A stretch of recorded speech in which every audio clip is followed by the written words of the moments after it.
نەفتالی بینیت سەرۆگۆزیرانی قەوارەی زایۆنیستی لە سەردانێکی چاوەڕوان نەکراودا بۆ مۆسکۆ ماوەی 3 کاتژمێر لەگەڵ ڤلادیمیر پوتین سەرۆکی رووسیا کۆبووەوە.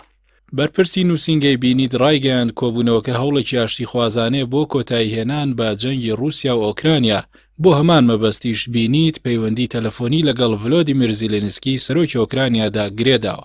ئەمە لە کاتێکدا گوشارە ناوخۆیی و ناوچەی و جیانیەکان لەسەر ئیسرائیل قورستر دەبن بۆ ئەوەی هەڵوێستی خۆی یەکلایی بکاتەوە. ڕۆژی 3 مارس پێگەی ئەکسیۆس ڕایگەیاند ئەمریکا داوای کردووە کە تەل ئەبیب هەڵوێستی لە جەنگی رووسیا بۆ سەر ئۆکرانیا ڕوون بکاتەوە. بەڵام بە پێو زانیاریانەی گەشتونەتە ڕۆژنامەی یەدیعۆت ئەحرۆنۆت سوپای ئیسرائیلی گوشاری خستۆتە سەر حکومەتی بینیت بۆ ئەوەی بێلایانی خۆی بپارێزێت.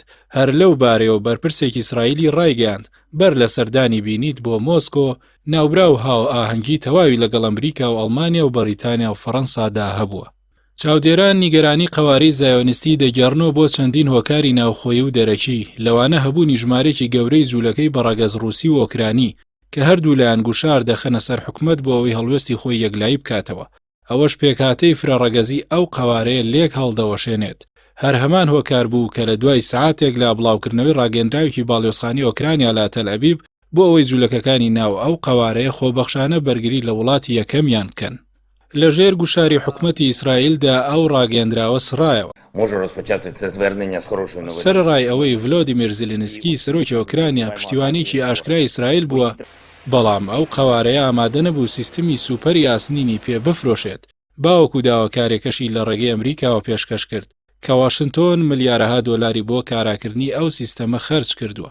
ئەوەش لە پێناوی تووڕەنەکردنی مۆسکۆ و هێشتنەوەی تەنسیقی ئەمنی لە نێوان سوپای رووسیا و ئیسرائیل لە سەرخاکی سووریادا کە تا ئێستا دەیان جار بۆمبارانی هێزەکانی ئێرانیان کردووە.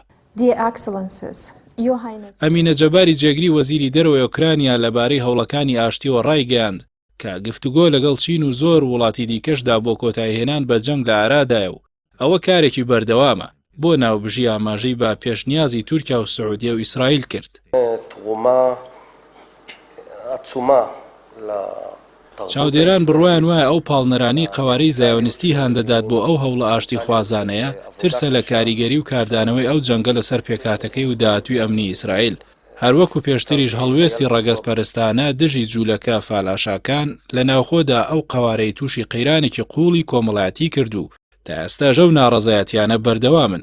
ئەوەش ئەو تیۆرەی زایۆنیستەکان هەڵدەوەشێنێتەوە کە دین و ڕەگەز یەک پێکهاتە بن، بەڵکو لەم کاتانەدا بەڕوونی دەردەکەوێت جوولەکە بوون شتێکە و نەتەوەش شتێکی ترە.